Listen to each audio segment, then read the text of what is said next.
I'm Larry Kudlow. Again tonight, we turn to the reckless budget reconciliation plan that's under discussion in Congress now. Of course, I continue to argue that passage of this $5 trillion monstrosity will inflict great damage on the economy. You've got massive spending, no workfare requirements, across-the-board tax penalties on productive workers, huge new regulatory obstacles, a Green New Deal that will jack up the price of power and severely curtail the supply of that power, and shabby attempts to avoid reconciliation rules by inserting things like amnesty for illegals, unionization, that's the PRO Act, federalizing elections. I mean, I don't know what's going to be in there. No one knows. It's a 10,000-page bill, some odd. Who can tell? No human will read this bill for months and months after it's passed. Now, it turns out, this is the best part, I may not be alone in my objections to this. Axios just published a new poll from the No Labels group that shows terrific support for Senator Joe Manchin's idea of a strategic pause. Now, my lights, a pause is not as good as simply shredding the whole 10,000 pages and throwing it into the trash bucket. But a pause is a good start. The Democratic leadership and the White House hate this idea because they want to roll Congress and the country as quickly as possible to get their so-called woke transformational values encoded into law as much as possible, as fast as possible, before lots of inconvenient truths surface, widely concerning the nation's decline from these crazy policies. Now, according to this poll, 64% of suburban voters favor a pause. 64% of suburban voters, 70% of rural voters, and even 47% of urban voters. Interestingly, 57% of those with incomes above $75,000 a year, and even more, 62% of those with income under $75,000 a year, they all favor a pause. Like, that's the whole country, isn't it, basically? Even 48% of the woke Democrats, which is to say almost all Democrats these days, even 48% want a pause. 52% of independents and 78% Republicans all want a pause. And here's one more shocker. 57% of 4+ years of college want a pause.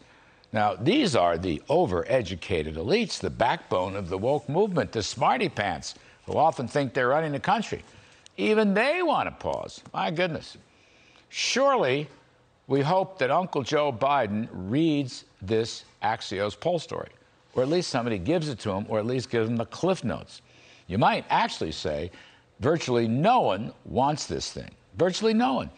So now we ask this question, why are we doing it?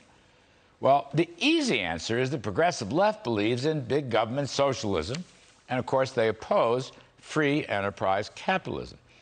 But tactically, I think President Biden would rather talk about almost anything imaginable under the sun anywhere than deal with the Afghanistan catastrophe.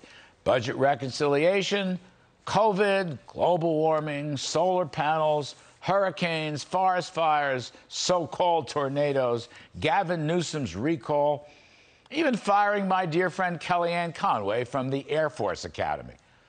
The trouble with firing up all these distractions, however, is that it turns out the distractions are just as unpopular as the Afghan catastrophe. Mr. Biden really has nowhere to turn as his own polls plunge.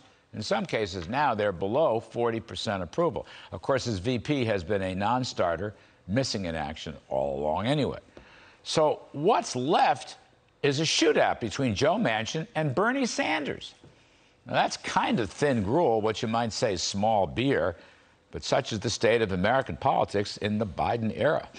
Now, another key point here, the other Senate Democrats may be lining up behind Manchin's increasingly popular pause. We're going to report on that in just a moment from our Hillary Vaughn. And then again, there's the perennial question of who's going to pay for all this. Now, I have a thought here, very simple. The Democrats want to spend like crazy, and of course they want the Fed to keep printing money to finance it. And of course, that's going to lead to permanently higher inflation. This is what the woke call modern monetary theory. On the other hand, you've got root canal Democrats who want to spend for this Lollapalooza by massive tax increases, which of course will then penalize the entire productive supply side of the economy. Most particularly, these tax hikes will damage the blue-collar middle-class workforce, not the rich, but the blue-collar middle-class workforce. But then again, I remember these same folks whistling this pay-for tune during the infrastructure debate, where it turns out after insisting on pay-fors, the proposed pay-fors didn't pay for almost anything. I mean, I sat at this very desk and noodled on the back of an envelope one night, interviewing my friend, Mark Warner, good man, and I said, that'd be $300 billion short of the pay-for. Now, he is a fine man, and as I said, he's a friend, he's a former businessman. But he told me dynamic scoring would solve the problem, dynamic scoring. Now, I'm always for dynamic scoring. Trouble is, raising taxes scored dynamically will show reduced revenue, as per the Laffer curve. Turns out that the CBO score of that infrastructure bill was a $256 billion deficit. So I wasn't far off, and all I had was a pencil and an envelope.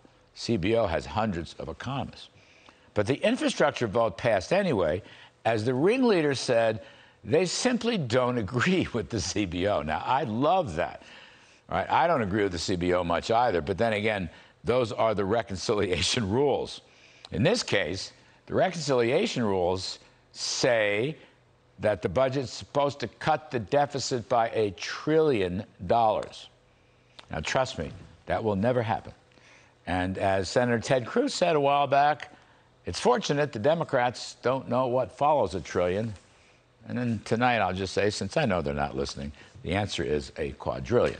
Now, we're going to talk to one of the leading economists in the Senate, our friend Pat Toomey, in just a few moments about all this lack of any regular order, lack of public hearings, no time for debate, probably no time for amendments. And, oh, by the way, what about the debt limit? And by the way, a continuing resolution that's coming at month's end to keep the government running.